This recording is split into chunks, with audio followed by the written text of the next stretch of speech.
अस्सलाम वालेकुम dear students. Last lecture में हम फेजेस ऑफ एसडीएलसी डिस्कस कर रहे थे और उसमें हमने first phase defining problem cover कर लिया था। इसके अलावा सेकंड फेज प्लानिंग फेज भी कवर कर लिया था, उसको भी डिस्कस कर लिया था। आज हम लोग next phase that is feasibility उसको स्टडी करेंगे। ये एग्जामिनेशन पॉइंट ऑफ व्यू से भी बहुत इंपॉर्टेंट है।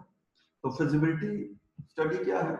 Feasibility is the process of assessing the strength and weaknesses of proposed system.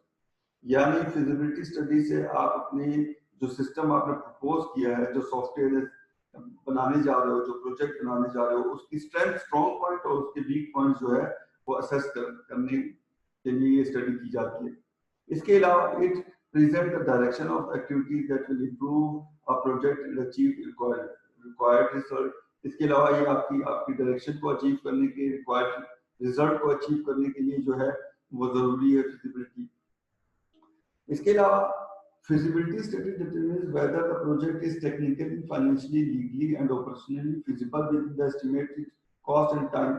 यानी इसके अलावा वो feasibility जब आप करोगे तो उस feasibility करते हुए आप डिटरमिन कर सकोगे कि क्या जो प्रोजेक्ट या जो आप सिस्टम या सॉफ्टवेयर बनाने जा रहे हो वो क्या technically, financially, legally and operationally feasible है, जो आपकी कॉस्ट और टाइम है उसके हिसाब से।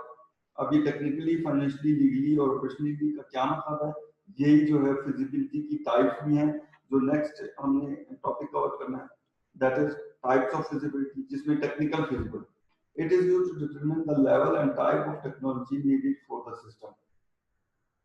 कि ये डिटरमिन करेगी आपके जो है लेवल और टेक्नोलॉजी की जो आपके सिस्टम को चाहिए हो। लेट्स सपोज आपके क्लाइंट ने या जो सॉफ्टवेयर आपसे बना रहा है उसने एक ऐसा सिस्टम बनाया है जिसमें आप अपने ऑफिस के अंदर आए तो वो आपकी जो है बायोमेट्रिक्स यानी अंगूठे या लेट्स सपोज आई कांटेक्ट से आई को आपके स्कैन करे और उसके बाद आपका डोर ओपन हो।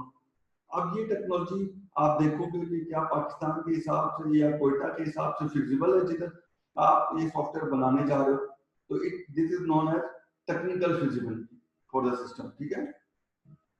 इकोनॉमिक फिजिबिलिटी, इकोनॉमिकल फिजिबिलिटी का मतलब ये है कि जो सिस्टम आप डेवलप करने जा रहे हो वो क्या आपके बजट के अंदर पूरा होता है, यानी आपके क्लाइंट और कस्टमर से आपका फाइनल अप्रूवल जो हुआ है वो 2 लाख में हुआ है और आप जो आई स्कैनिंग की जो मशीन है वही कोई 10 लाख रुपए की है, तो ये तो आपका इकोनॉमिकल फिजिबल ही नहीं है। ठीक है। तो इकोनॉमिकल फिजिबिलिटी में आप ये चीज देखते हो कि आप जो है आपका जो सिस्टम आप बनाने जा रहे हो क्या वो बजट के अंदर बन रहा है या नहीं बन रहा, तो that is known as economic feasibility.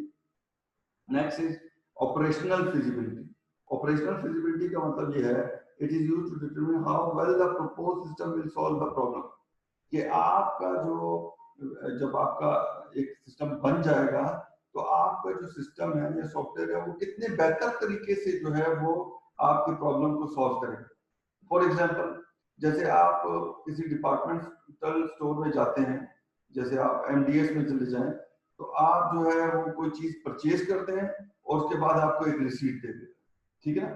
अब रिसीट ना दे तब भी ठीक है, लेकिन रिसीट दे देता है तो इसका मतलब वो ज्यादा बेहतर तरीके से आपको जो है वो प्रॉब्लम सॉल्व कर रहे हैं। इसके बाद अगर आप ये देखो कि आप जब कोई चीजें जो कमोडिटीज की प्राइसेस जो है वो स्केल कर रहा होता है तो साथ में मॉनिटर पे आपकी वो प्राइसेस भी आ रही होती है जिसको एक क्लाइंट या कस्टमर सामने से देख भी सकते हैं।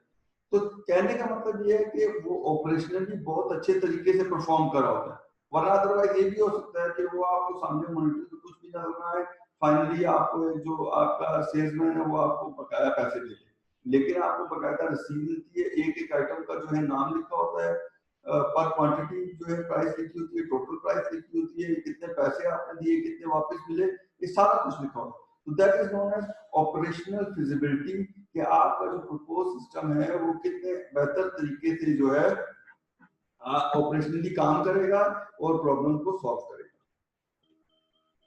उसके बाद है लीगल फिजिबिलिटी।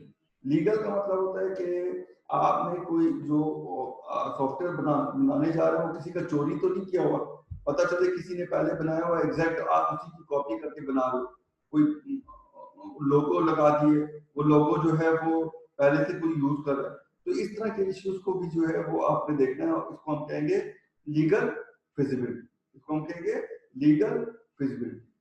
दूसरा शेड्यूल फिजिबिलिटी। शेड्यूल फिजिबिलिटी का एक तो है ना कि इकोनॉमिक के बजट के अंदर आपका जो है वो प्रोजेक्ट पूरा होगा या नहीं। दूसरा है कि जितना टाइम दिया है, यानी कस्टमर ने आपको कहा कि 6 महीने में ये मुझे मिल जाए सॉफ्टवेयर या सिस्टम, और जो सिस्टम है वो आपका जो है बनने जा रहा है 1 साल में, तो इसका मतलब शेड्यूल फिजिबिलिटी की आप फिर अपने कस्टमर के साथ मिलके उसको जो है शेड्यूल को ऊपर नीचे करवाओगे, ठीक है ना। तो ये that is known as schedule feasibility, ठीक है। तो ये हमने टाइप्स ऑफ फिजिबिलिटी पढ़ी, और एक बहुत इंपॉर्टेंट है एग्जामिनेशन पॉइंट ऑफ व्यू से, इसकी एग्जांपल भी है कि the student examination system will be assessed for all type of feasibility, the report will be presented to the management for final approval. तो याद रखिएगा कि फिजिबिलिटी जो है एक ऐसी स्टेज होती है जिसमें फिर आप डिसाइड कर दो कि आपका प्रोजेक्ट आगे चले या ना चले, शेड्यूल उसका ठीक है या नहीं, लीगली ठीक है या नहीं, या इसके अलावा जो इकोनॉमिकली ठीक है या नहीं, या ऑपरेशनली या टेक्निकल, ठीक है। तो आज हमने जो है फिजिबिलिटी जो है अपनी कंप्लीट की फिजिबिलिटी फेज को। इंशाल्लाह नेक्स्ट लेक्चर में हम नेक्स्ट फेजेस को हम डिस्कस करेंगे। यहाँ पे मैं आपसे इजाजत चाहता हूँ। अल्लाह हाफिज।